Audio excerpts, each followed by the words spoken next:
नमस्कार दोस्तों। आज के इस कथा विश्लेषण में हम एक बेहद खौफनाक कहानी को डिकोड करने वाले हैं। एक ऐसी कहानी जो दिखाती है कि बदले की आग और काले जादू का कॉकटेल कितना खतरनाक हो सकता है, मतलब लिटरली अनियंत्रित। हम सिर्फ इस कहानी के डरावने हिस्सों को ही नहीं देखेंगे, बल्कि उस इंसानी मनोविज्ञान को भी समझेंगे जो इस तबाही को जन्म देता है। चलिए सीधा शुरू करते हैं। अब जरा इस अनजान टेक्स्ट मैसेज पर गौर कीजिए। क्या किसी से बदला लेना है? काले जादू का चमत्कार देखो। इमेजिन कीजिए, कोई इंसान अंदर से गुस्से में उबल रहा है और ठीक उसी पल उसके फोन पे ये फ्लैश होता है। ये सिर्फ एक रैंडम स्पैम मैसेज नहीं है, राइट? ये तो एक जाल है, एक ऐसे दिमाग के लिए जो पहले से ही कमजोर और बदले की भावना से भरा हुआ है। यहीं से हमारी नॉर्मल सी दुनिया एक डरावनी सच्चाई में फिसल जाती है। तो हमारा पहला सेक्शन है अहंकार और अपमान।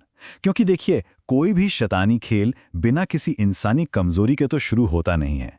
इस पूरे खौफनाक सिलसिले की शुरुआत एक बहुत ही आम, बहुत ही रियल लगने वाली घटना से होती है। रोहित, जो कि एक अमीर और काफ़ी एरोगेंट कॉलेज स्टूडेंट है, वो अपने क्लासमेट जतिन का सबके सामने पूरी भीड़ में मजाक उड़ाता है। अब पब्लिक ह्यूमिलिएशन या अहंकार सुनने में तो आम बातें लगती हैं, लेकिन सच कहूं तो यही वो ट्रिगर पॉइंट है, वो बीज है जिससे आगे चलकर विनाश का पूरा पेड़ उगने वाला था। यहां यह समझना बहुत इंपॉर्टेंट है कि रोहित के शब्द कितने चुभने वाले थे। भिखारी कहीं का, ये कोई आम गाली नहीं थी। ये जतिन की आर्थिक स्थिति और उसके सेल्फ रिस्पेक्ट पर एक डायरेक्ट अटैक था। सोर्स मटेरियल से एकदम साफ है कि यही वो एग्जैक्ट शब्द थे जो जतिन के दिमाग में लूप पर बजते रहे, और इसी ने एक प्योर बिना मिलावट वाली नफरत को जन्म दिया। अब आते हैं अगले हिस्से पर, काले जादू का निमंत्रण। देखते हैं कि कैसे ये साधारण सा गुस्सा एक खौफनाक साजिश में बदल जाता है। इस टाइमलाइन को देखिए, चीजें कितनी तेजी से आउट ऑफ कंट्रोल होती हैं। डे 1 पर इंसल्ट होती है और डे 2 पर कोई उस झगड़े का वीडियो फेसबुक पर अपलोड कर देता है। बस ये वायरल वीडियो ही वो पॉइंट ऑफ नो रिटर्न था। शर्म और गुस्से से अंधा होकर जतिन क्या करता है, वो उस रहस्यमयी नंबर पर रोहित की फोटो सेंड कर देता है। एक पल का गुस्सा और खेल शुरू। अब ये मिस्टीरियस पावर काम कैसे करती है, ये जानना बहुत जरूरी है। बात अब सिर्फ टेक्स्ट मैसेजेस तक नहीं रह गई है। जतिन के फोन पर एक भयानक वीडियो क्लिप आती है जिसमें रोहित अकेला बैठा है और पागलों की तरह अपने ही बाल नोच रहा है। ये इस बात का एकदम सॉलिड प्रूफ था कि रोहित पर श्राप का पहला चरण हावी हो चुका है। अदृश्य शक्तियों ने अपना काम लिटरली शुरू कर दिया है। अब बढ़ते हैं हमारे नेक्स्ट सेक्शन की तरफ, खौफनाक अनुष्ठान। कहानी अब मानसिक से शारीरिक कीमत की ओर मुड़ती है, क्योंकि ये श्राप अब एक्शन मांगता है। ये इंस्ट्रक्शन बहुत ही चिलिंग है। अगला काम तुम्हें खुद करना होगा। इसका मतलब समझ रहे हैं? ये कोई ऑनलाइन डिलीवरी सर्विस नहीं है कि बस ऑर्डर प्लेस किया और काम खत्म। नहीं, इस काले जादू की डिमांड है कि जतिन खुद अपने हाथ गंदे करे। ये साइकोलॉजिकली उसे इस पूरे अपराध का एक एक्टिव पार्टनर बना देता है। चलिए इन स्पेसिफिक स्टेप्स को थोड़ा डीकोड करते हैं, जो इस सुपरनैचुरल चीज को एकदम रियल, डरावनी हकीकत में बदल देते हैं। आधी रात को फोटो को काले कपड़े में लपेटना, उस पर दिया और नारियल रखना और फिर उसे किसी चौराहे पर छोड़ आना, ये सब बहुत ही प्राचीन डाक तांत्रिक क्रियाएं हैं। और जतिन अपनी नफरत में इतना अंधा हो चुका है कि वो आधी रात को ये सब करने के लिए तैयार भी हो जाता है।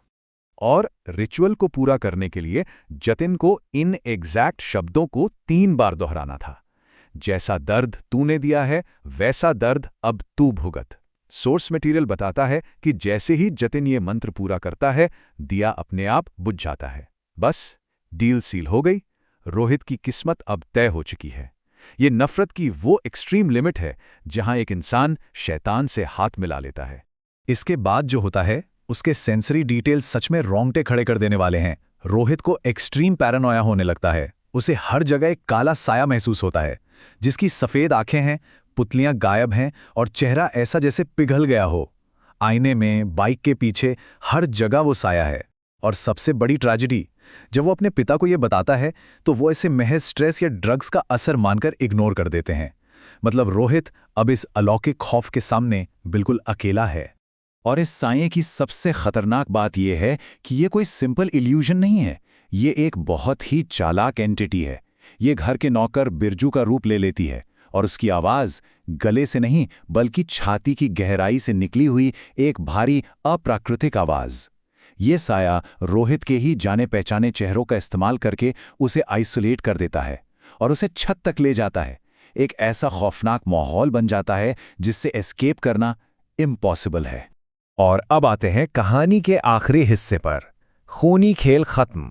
आइए देखते हैं कि कैसे ये सारा पागलपन अपने भयानक और इनएविटेबल कंक्लूजन तक पहुंचता है। जैसे ही जतिन के फोन पर यह मैसेज फ्लैश होता है कि उसे समाप्त टाइप करना है, अचानक से मानो उसकी नींद टूटती है। उसे एकदम से अपनी हरकतों की असलियत समझ आती है। जो बदले की आग थी वो अब एक भयानक पछतावे में बदल जाती है। लेकिन अब बहुत देर हो चुकी है। ये स्लाइड एक साथ हो रहे दो अलग अलग त्रासदियों का बहुत ही ब्रिलियंट कंट्रास्ट दिखाती है। एक तरफ छत पर रोहित है, पसीने से तरबतर, खौफ से कांपता हुआ हेल्यूसिनेट कर रहा है, और दूसरी तरफ जतिन, जो अपने ही कमरे में जैसे लकवाग्रस्त हो गया है, बुरी तरह रो रहा है, पछता रहा है, क्योंकि अब वही काला साया उसकी अपनी खिड़की से उसे घूर रहा है। एक का फिजिकल टेरर है तो दूसरे का मॉरल ब्रेकडाउन। अब जब टेंशन एकदम पीक पर है तो दिमाग में एक ही सवाल आता है, क्या जतिन अपनी इस भयानक गलती को अंडू कर सकता है? क्या शैतानी शक्तियों को जगाने के बाद उन्हें अपनी मर्जी से वापस भेजा जा सकता है? और इसका जवाब बहुत ही खौफनाक है। वो साया जतिन के कमरे में घुसता है, उसकी गर्दन दबोचता है और एक अल्टीमेटम देता है, पीछे मत हटना, या तो वो या फिर तू, एक आत्मा तो ली जाएगी। इससे साफ हो जाता है कि ये डार्क एंटिटी बहुत ही रिजिड रूल्स पर काम करती है। खून का वादा किया गया है ना, तो अब इस रिचुअल को किसी भी हाल में कैंसिल नहीं किया जा सकता। अपने फोन पर लाइव वीडियो देखते हुए जतिन बिल्कुल हेल्पलेस है। वो रोहित को उस साये के खौफ से छत से कूदते हुए देखता है। पुलिस आती है और इस पूरी सुपरनैचुरल हॉरर स्टोरी को बहुत ही कन्वीनियंटली एक दुखद आत्महत्या का नाम देकर केस क्लोज कर देती है। रोहित के पिता जिंदगी भर के लिए टूट जाते हैं, बेखबर रहते हैं, और जतिन, वो एक गहरे, खामोश सदमे में चला जाता है। दुनिया के लिए ये एक आम सुसाइड था, पर सच सिर्फ जतिन जानता था। अब आपको लगेगा कि चलो, दुष्स्वप्न खत्म हुआ, लेकिन तभी जतिन का बंद पड़ा फोन अचानक वापस ऑन होता है और स्क्रीन पर यह डरावनी डिमांड आती है, सौदा पूरा हुआ, अब अगला नाम भेजो।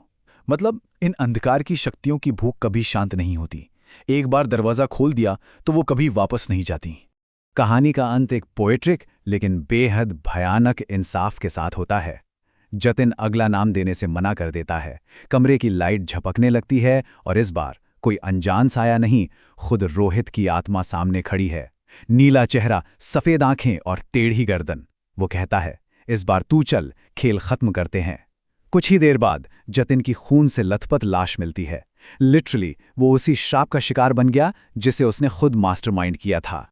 इस कथा विश्लेषण को हम एक बहुत ही गहरे सवाल के साथ खत्म करेंगे। अगर बदले के लिए हम खुद अंधेरे का दरवाजा खोल दें, तो फिर उसे बंद करने के लिए बचेगा कौन? प्रतिशोध की, रिवेंज की कीमत हमेशा हमारे अंदाजे से कहीं ज्यादा बड़ी होती है, और अक्सर ये उसी को भस्म कर देती है जो इस आग को लगाता है। इस चर्चा से जुड़ने के लिए बहुत बहुत शुक्रिया। बस यही कहूँगा, अवेयर रहिए और सुरक्षित रहिए।